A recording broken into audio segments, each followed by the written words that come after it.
Ja sam Andreja. Ja sam Nikolina Fičko iz Zagreba. Želimo ulice bez nasilja. Ja sam Aleksandra Bajzurović iz Zagreba. Ja sam Mirela Prša iz Zagreba. Želimo ulice bez nasilja. Ja sam Nana Ivanta iz Zagreba sam i želim ulice bez nasilja.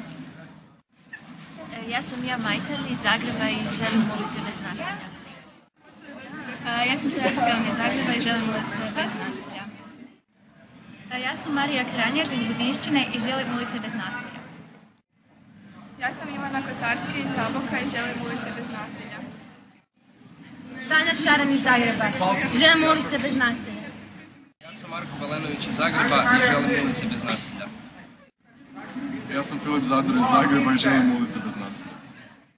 Ja sam Mateja Sršik iz Zagreba i želim ulice bez nasilja. Ja sam Franka Vučemila iz Zagreba i želim ulice bez nasilja.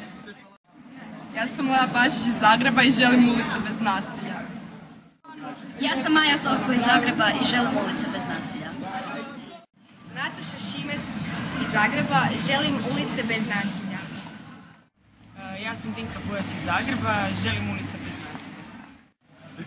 Danijel Irinović, Zagreb, želim ulice bez nasilja.